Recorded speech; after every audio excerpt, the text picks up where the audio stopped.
Selamat malam, saudara-saudaraku yang terkasih di dalam Kristus.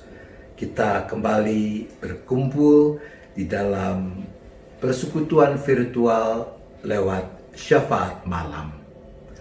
Nah, diceritakan ada seorang pria yang hobinya berburu. Suatu saat, pria ini membeli seekor anjing pemburu. Dia suatu hari membawa anjingnya itu ke sebuah hutan. Di dekat danau di hutan itu, ia bersiap dengan senapannya. Lalu dia melihat ada sekawanan bebek yang sedang berenang di danau itu. Dia melepaskan tembakan. Dar!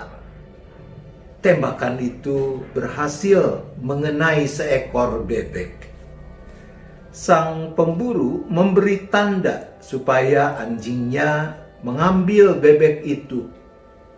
Anjing pemburu yang baru ia beli itu mendekat ke tepi danau, lalu berjalan di atas air, menghampiri bebek yang ditembak oleh tuannya, menggigitnya, dan berjalan kembali, membawanya kepada sang tuan.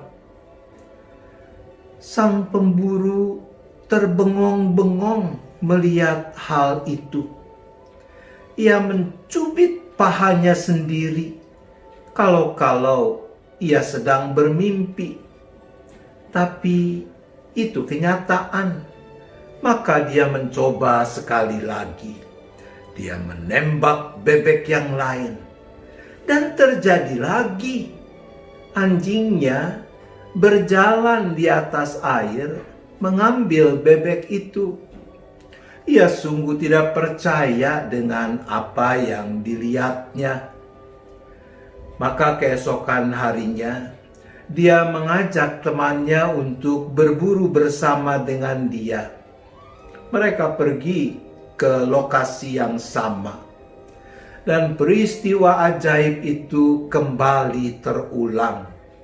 Setiap kali pemburu ini atau temannya berhasil menembak entah bebek yang sedang berenang atau burung yang sedang melintas di atas danau, anjing itu berjalan di atas air, menggigit hasil buruan itu dan membawanya kepada tuannya. Pemburu itu sengaja tidak mengatakan apa-apa. Dia ingin melihat dan mendengar reaksi temannya. Tetapi temannya ini diam saja, seakan-akan tidak ada sesuatu yang luar biasa. Akhirnya karena tidak sabar lagi, pemburu ini berkata kepada temannya, "Sobat, coba perhatikan anjing itu. Apakah kau melihat sesuatu yang aneh dengannya?" Lalu pemburu itu menembak lagi seekor bebek. Dan anjing itu kembali berjalan di atas air, mengambil bebek yang berhasil ditembak tuannya. Lalu pemburu ini bertanya pada temannya, "Kau lihat kan? Kau lihat kan?" Temannya sambil mengusap-ngusap dagu berkata, Ya. Aku sekarang sadar. Anjingmu itu ternyata bodoh ya. Dia tidak bisa berenang. Anjing apaan kok tidak bisa berenang? Ibu bapak, saudara-saudara, ceritanya ya memang cuma sampai di situ. Tapi cerita itu mau menunjukkan bahwa ada kecenderungan dalam diri manusia, dalam diri kita, bahwa kita hanya melihat apa yang ingin kita lihat. Kecenderungan kita hanya mendengar apa yang ingin kita dengar. Nah, kecenderungan seperti itu acap kali membuat kita gagal untuk melihat berbagai keajaiban yang Tuhan nyatakan di dalam kehidupan ini. Entah kita melihatnya hanya sebagai sesuatu yang biasa, sebagai sesuatu yang sudah dengan sendirinya memang harus begitu. Entah kita melihatnya justru dari sisi negatif, karena tidak sama dengan apa yang kita ingin lihat, yaitu apa yang sudah tertanam di dalam persepsi kita, di dalam pikiran kita. Teman si pemburu dalam cerita kita tadi gagal melihat keajaiban anjing yang bisa berjalan di atas air, karena dalam benaknya yang harusnya terjadi adalah anjing itu berenang untuk mengambil hasil buruan tuannya. Maka kesimpulannya jadi negatif, bahwa anjing itu bodoh, tidak bisa berenang. Bukannya melihat keajaiban bahwa anjing itu bisa berjalan di atas air. Saudaraku, firman Tuhan di dalam Efesus 4 ayat 23 dan ayat 24 mengatakan begini: supaya kamu dibaharui di dalam roh dan pikiranmu, dan mengenakan manusia baru yang telah diciptakan menurut kehendak Allah di dalam kebenaran dan kekudusan yang sesungguhnya. Proses dibaharui di dalam roh dan pikiran membutuhkan kesediaan kita untuk merendahkan diri, membuka hati dan pikiran kita, melatih kepekaan mata hati dan pikiran, sehingga makin mampu melihat keajaiban-keajaiban yang Tuhan perbuat. Mulai dari hal-hal sederhana yang seringkali kita anggap biasa.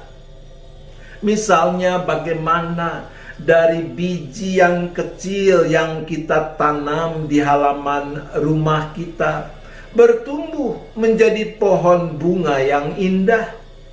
Bagaimana dari pitik anak-anak ayam yang pie-pie itu menjadi ayam betina yang bisa menghasilkan telur, entah untuk kita makan sendiri atau kita jual.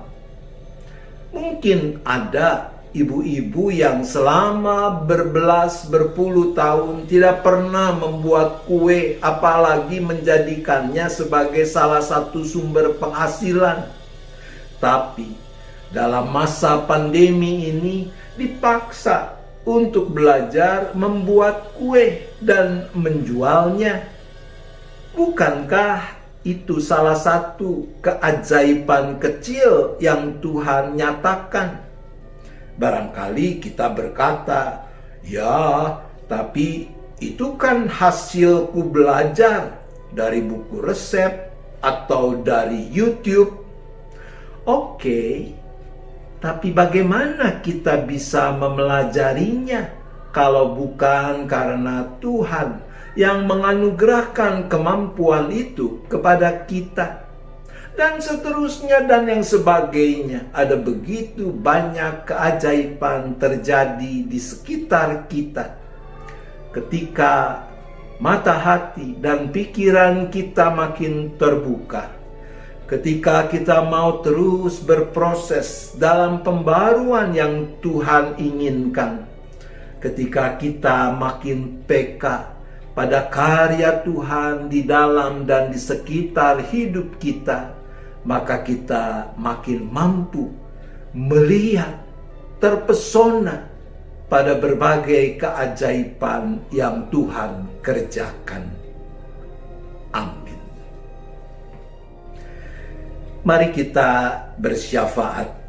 Seperti biasa, saya akan menyebutkan pokok-pokoknya dan bersama-sama dalam hati masing-masing kita mendoakannya. Bapa di sorga, kami datang lagi di dalam syafaat kami. Berkenanlah Tuhan mendengar dan mengabulkan seturut kehendak dan kebenaran-Mu. Pertama kami mohon pengampunan.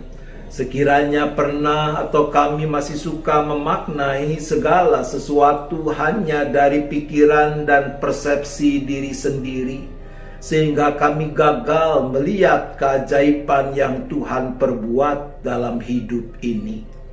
Untuk itu kami berdoa.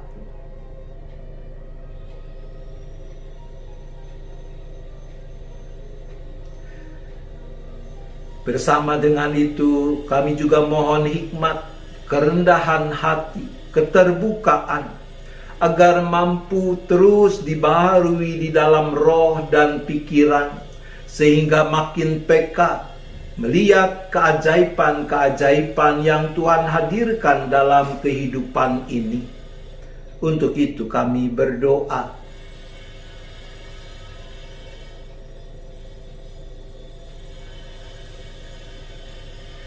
Ya Bapa, saat ini kami juga bersyukur bersama mereka yang telah dinyatakan sembuh dari sakit penyakitnya, khususnya yang mengalami kesembuhan setelah sempat terdampak COVID-19. Bersama mereka kami bersyukur.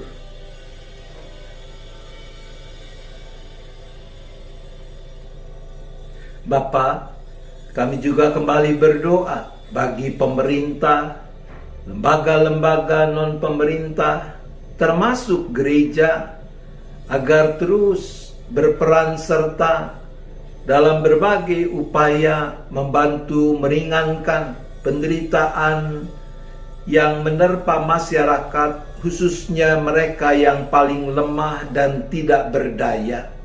Untuk itu kami berdoa.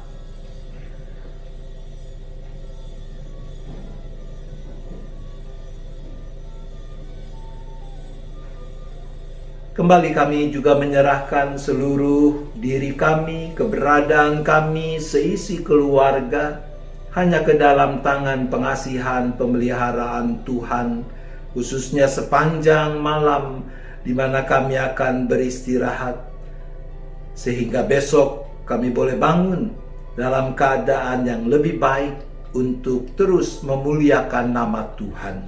Terima kasih Bapa. Hanya di dalam nama Yesus kami berdoa. Amin.